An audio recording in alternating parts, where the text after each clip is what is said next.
From time to time, tragic news surfaces from within the startup community. The highest causes of suicide are mental health disorders. The most familiar, depression. There's a difference between feeling depressed and having depression. Clinical depression has distinct symptoms. It persists for at least 2 weeks and adversely affects one's daily life. Some people with depression is because of family risk factor. So the person have a brother or father also suffer from depression. But most of the case in depression is due to environment. So for startup founders, the environment is unique. If you ask a group of startup founder and co-founder, I think the percentage is around 30%, 3 times higher than the general populations. The main reason is because people in the startup company, everybody strive for excellence, or they have to really compete for their survival. So not surprisingly, the prevalence of depression increases among startup founders.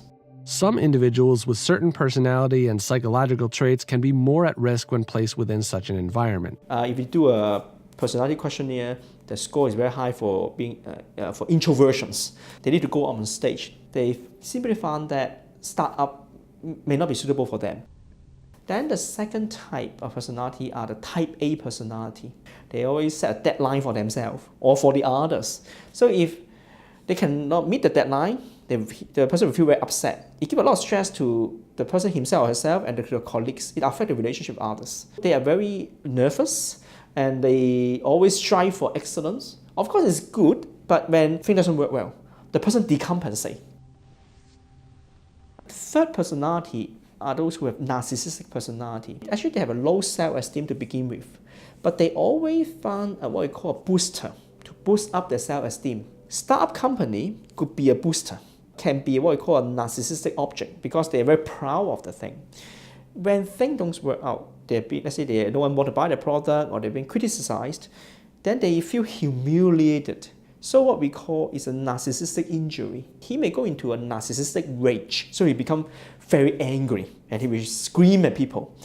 The other possibility, of course, he will go back to low self-esteem because he realized that the booster doesn't work, everything disappears. He may be suicidal, he or she may be suicidal. You actually tell people is that we can't change our personality. Our personality is due to genetics, also due to environment. The family upbringing environment actually also play a key role in our personality formations. So let's say I'm an introvert. What can I do? So you can find a co-founder who is an extrovert. So we divide the task. The co-founder who is extrovert do the fundraising, go to talk to the public. The introvert will focus on the internal affair of the startup company. So, how do you know if you have depression? If 5 or more symptoms are present lasting at least 2 weeks, you could be suffering from depression. Constant low mood, diminished interest in things, change in appetite, sleeping too much or too little, hyperactivity or sluggishness, fatigue, feelings of worthlessness, recurrent thoughts of death. The other group of symptoms we see in Asian, very common in Asia, is what we call somatic symptom. In the old days, the older generation, they will say they have chest pain. They don't want to say they're depressed. When people are depressed, they have all sorts of body discomfort, headache, giddiness, chest pains, stomach discomfort. So these are the common somatic complaints that's associated with depressions.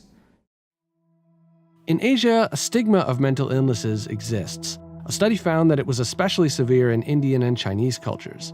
Even in modern Singapore, it's common for families to consult spiritual healers before medical professionals, blaming mental illnesses on possession.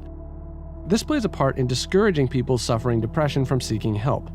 Only 1 in 5 in Singapore seek treatment, and even then, most suffer up to 4 years before doing so. For the founders, the numbers could be starker.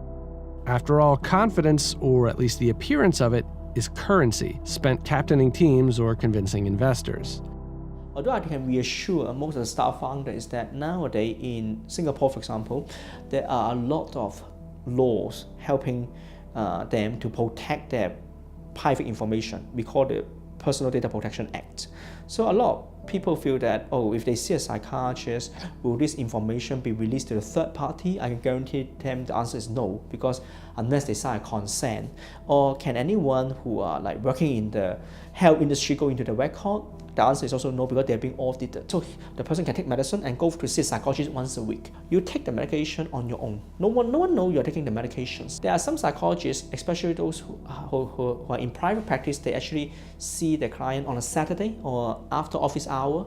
That will be helpful for startup founders.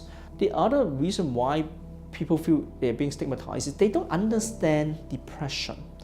A lot of people, even they're well educated, they think that depression is all in their mind. It's controlled by the willpower. Depression commonly caused when the serotonin level is low. Serotonin is a chemical in the brain. When the level is low, the person will feel depressed, the person will feel anxious, the person will feel impulsive, have a high risk to attempt or even complete suicide, because suicide is an impulse control. So it's not all in their mind. The willpower alone cannot increase the serotonin level. So they must have this understanding that depression is biological, there are biological treatment, they have to come to see doctor for that treatment.